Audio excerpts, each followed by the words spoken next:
Welcome to Biztech's Enterprise Technology Show, where we feature tech companies that are innovating in the large enterprise space. Now, our featured company today is Red Hat, an American multinational software company founded in 1993 that provides open source software products for enterprises. Now, here to tell us more is Eric Quah, Country Manager for Red Hat Malaysia and Brunei. Eric, welcome to the show. Hey, hi, Brian. Thank you so much for having me here, and great day ahead of us. I hope everyone stays safe while we, get through this another round of MCO in Malaysia. Yeah, now let's start by you giving us an overview of Red Hat and its history, because it is very rich in history. Yeah. Okay. So as you mentioned, right, Red Hat is a American software company. The company was founded back in 1993, and in fact, if you ask me, right, looking through so many disruptor that we are having now in the marketplace, and in fact, I can say Red Hat is one of the early disruptor to the IT, to the technology world. Now, how did it happen, right? So go back into 1991, where a guy called Linus Torvalds. So he's the guy that invented a whole new operating system, right, at his garage, right? And his invention is just by one principle: how do I make an operating system that can run on any hardware? So what it means to corporation is I'm not bounded by expensive and proprietary technology. And the way he did it is, it's what we call the terms now, crowdsourcing. And in the back then, we call it open community, right? He did it in his garage. He's published to his friends, to his colleagues, or to his UMate to say that, hey, I'm started this project. I'm creating a new operating system, and I'm inviting people to contribute to the project. And that is the first early movement of what we call a crowdsourcing or a community-based project. And that's how, fast forward 2 years later, that's how they created the first open source operating system called Linux.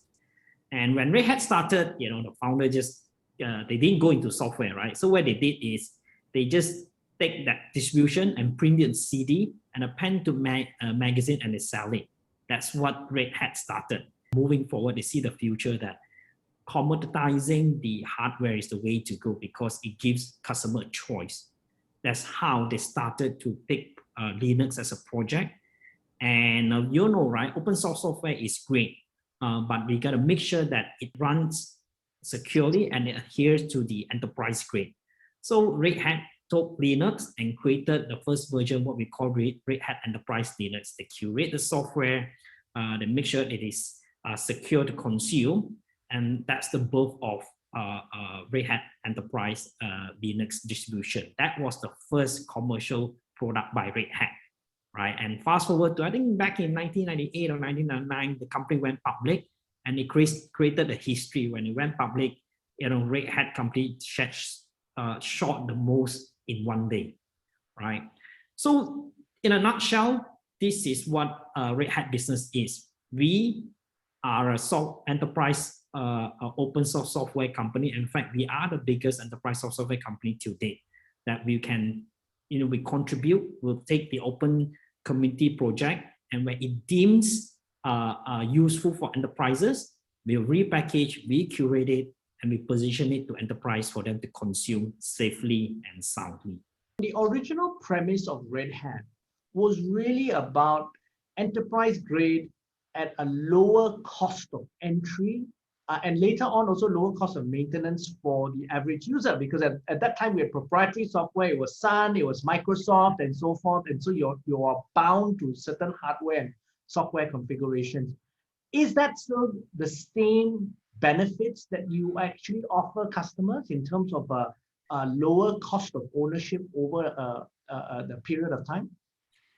Very good question, Brian. I think that fundamental hasn't changed in terms of our business benefit. Now, because it's open source, right? Nobody owns the IP. Of course, it's being governed in terms of the intellectual property, but everybody can use the software. That's the beauty nature of what open source is.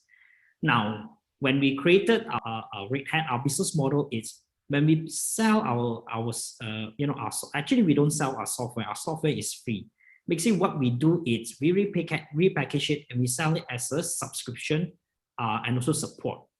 So from that perspective, right, we are still, or rather, why Red Hat has grown tremendously, and one of the reason is because it is cost efficient to deploy Red Hat open source software.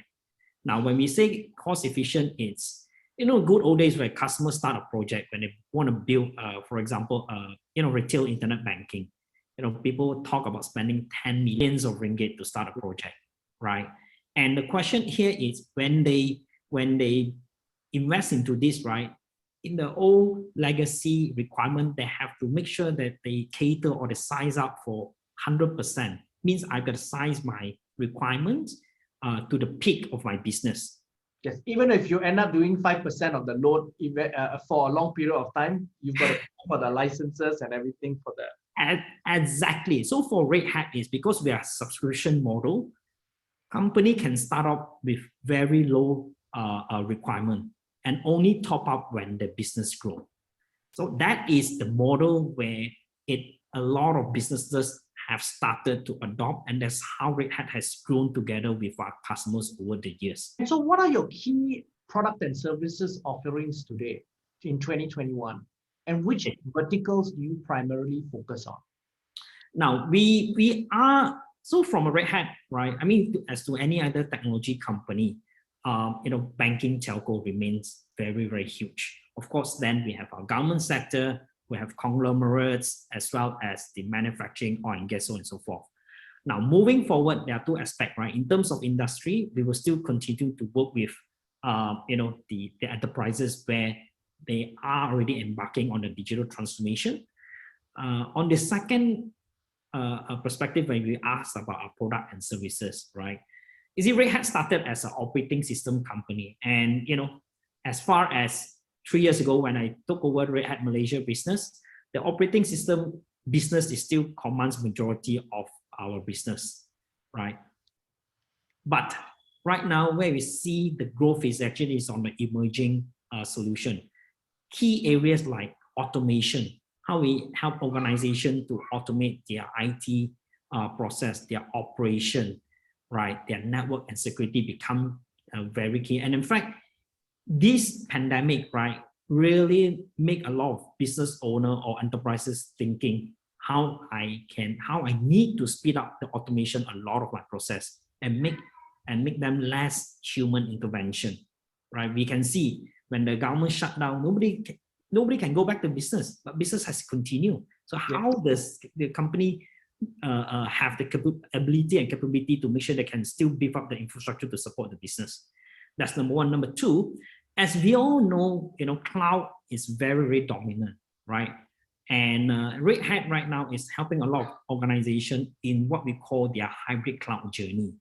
So we have our technology to make sure that enterprises can capitalize on their cloud investment and to make sure their workload on the application runs on an agnostic platform, which Red Hat provides, so that enterprises are not tied into any of the cloud service provider. They can move their workload to any cloud provider, or they can just run their workload across multiple cloud provider for availability, for scalability, or even for cost perspective. So these are the two very, or rather, in a very business-centric manners that what Red Hat is helping a lot of our customers now. Now, what are the, you brought a key point here, the pandemic and the ability, business has to run. So businesses really had to pivot and start a digital transformation journey. What are the common struggles and challenges do you think that businesses faced in this journey? And particularly in a Malaysian context, where do you see this? Okay, I think from us, it's in technology has never been an issue, right? And in fact, nowadays, enterprises are looking into open source technology. I mean, for the benefit which we mentioned earlier, because of cost and because of availability, right? The second part where organization struggles a lot is actually on the people and also the culture and process that they have.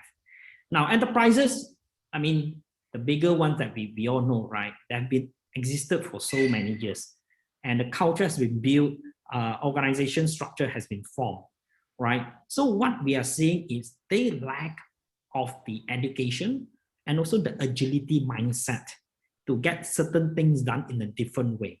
I give you an example, right? As a lot of business pivots to online, right? In the good old days, the mentality of start a project falls within this methodology, what we call waterfall model. When they want to have a new capability, they go through the evaluation process. They they choose a vendor and they implement. By the time the project goes live, it'll be 9 months down the road. Yes. 9 months down the road, that company, I hope they still survive in this environment, right? Yeah. So yes, that was the old model, and that's what a lot of enterprises are being taught, are being molded to have that kind of mindset. But what we are looking at right now is agility. You see, a project where we all always start, we don't have to go through big bang. We always encourage our customer break down into what we call MVP, minimum viable product, and that is the mode where we can help customer, to achieve from ideation, from prototype to production, perhaps within a month or within a few weeks' time, where we have this mentality of breaking down the big businesses into smaller chunk of the services that they can offer, right? So this is the way that where we see enterprises are having a lot of challenges, and that's where the value of Red Hat, right? Other than technology, I mean, we all know the open source are being adopted a lot by a lot of new startup. Yeah. And the startup is, when they started up, I mean, take Facebook, right? They don't have millions to invest and buy software. They leverage on open source community to give them the ability to build their application platform. Other than technology, what they have is actually the whole agile mindset for them to manage and manage their business and also manage the infrastructure that they have. So that is the kind of know-how where Red Hat now is a bridge between the big startup as well as the enterprise. Enterprises are coming to Red Hat to say, can you teach me how I can be the startup to have the kind of agile culture and mindset other than the technology that Red Hat has. So in a nutshell, to your question, actually the people, culture, and process are the big hindrance in terms of a lot of digital transformation happening in the Malaysia industry. Yeah, and Eric, that's a very, very good point, because it's not the technology that is the hindrance, it's the people and culture. So what can organizations do to ensure their IT teams are sufficiently equipped? Because you see, the thing is, the challenge is you have a vendor that comes in like yourself to do digital, to help them to do digital transformation. But if the recipient is not able to absorb or to run with the project will fail. So what can the companies do to upskill their IT teams? For us, there are multiple aspects. Number one, the management buy-in has to be key. When we say the management buy-in, pushing it down to the team to say that, hey, we have new ways of doing things, right? And the new ways of doing things has been proven. And for any company to make sure they can continue to stay competitive, we have to change, we have to become more agile to adapt in the ever-changing competitive environment. Now, that's number one. Number two, right? I give you an example, right? And in fact, this is a public reference that we have with M-Bank.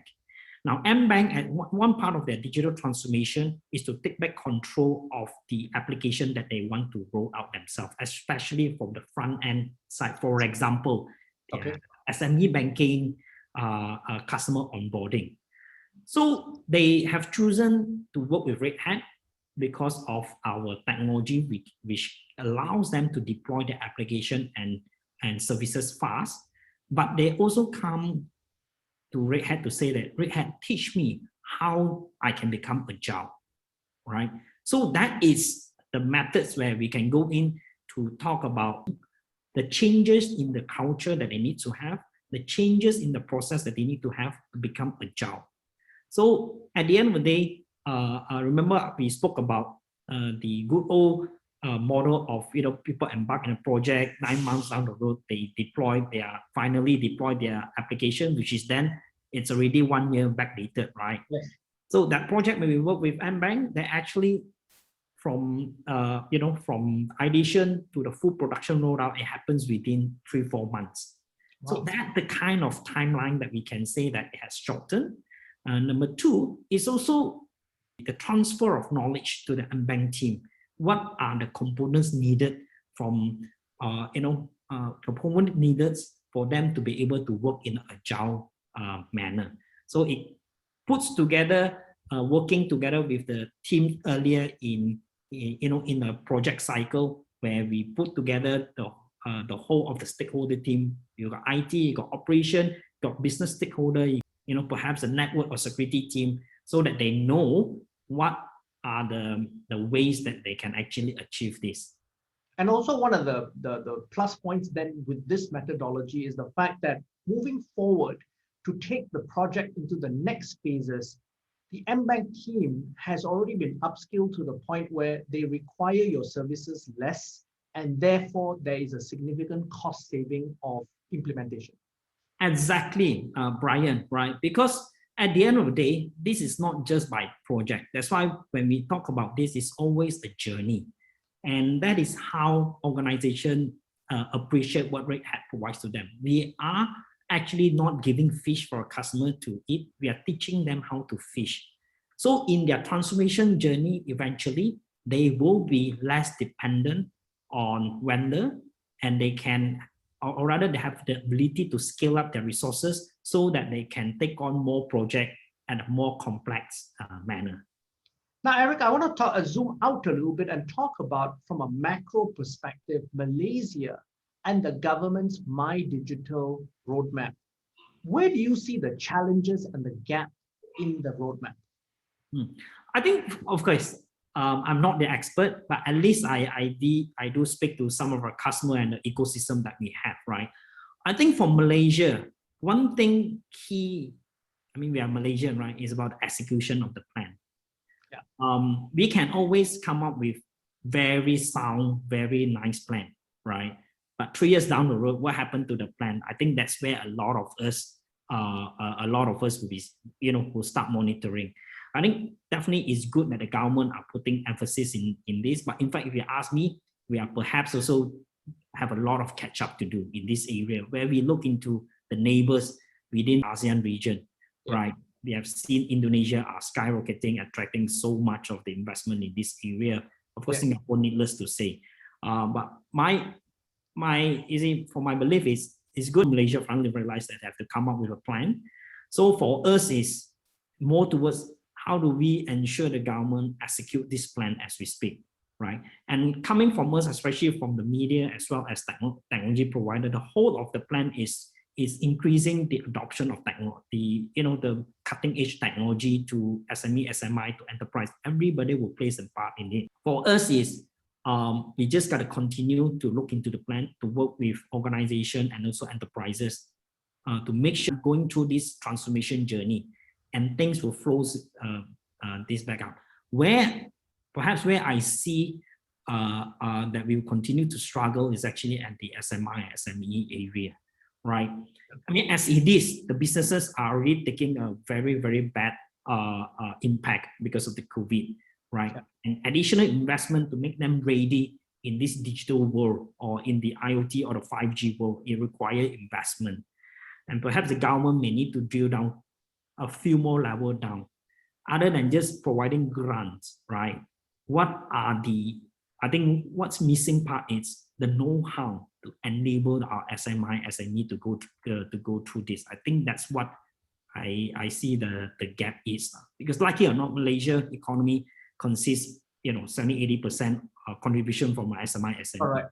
Yeah, that's the backbone of our economy. Yes. Now, the critical path also, and you're right, it's about execution. Critical path of MyDIGITAL roadmap is really 5G implementation. where do you see and which industry sectors do you think that are going to basically be leading our transformation efforts in Malaysia? I think first thing first, if you ask me, the enabler of the 5G is very, very key, right? There are two parts, the provider. So we got to make sure the infrastructure to support 5G has to be accelerated. Now, I also saw one of your previous interview, right, in regards to our government approach. Well, I'm not there to comment, but I said, right, our government took on this approach, whether there are pros and cons. We just want to make sure that the 5G infrastructure are being implemented as quickly as possible. Of course, the service provider will then take a leading role to start working with technology provider to start identifying use cases. I think the use cases are very key. I mean, 5G is just 5G, right? But if we do It's not just have the pipes. correct, it's just a pipe. Yes. Because if we don't have use case, Yes. having 10 lanes of highway make no difference, right? Because when Exactly. the car passing across, and that's why that is the key in terms of our government initiative. Rather than just continue talking about 5G, how do we enable our SMI? Of course, one big sector is our SMI as I need to capitalize on the 5G capability that they have, leveraging on IoT, Industrial 4.0. Yeah.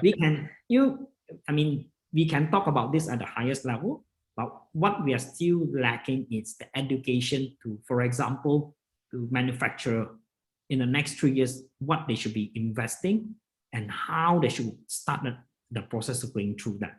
And that's a good point, Eric, because essentially what you are advocating, which I agree with, is let's break it down for them, because you don't want to reinvent the wheel. These are processes. Distill it down for the SMEs. These are little roadmaps that you can take in order to digitize, to transform yourself.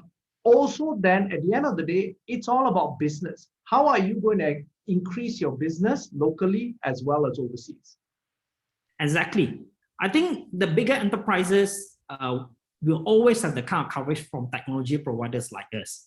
But do you think Malaysian companies, even the large enterprises, there is a criticism that they are not working fast enough to transform? Yes, in terms of the speed of innovation, the speed of rolling out product and services is always not fast enough. And that's why you and me are talking, right? How important it is to have an open and agile mindset to let our corporation knows that they are solutions towards their problem, but it's just that they need to make sure that they have to have the mindset to change the way of doing business. And I'm not saying, we are not saying that we are the expert.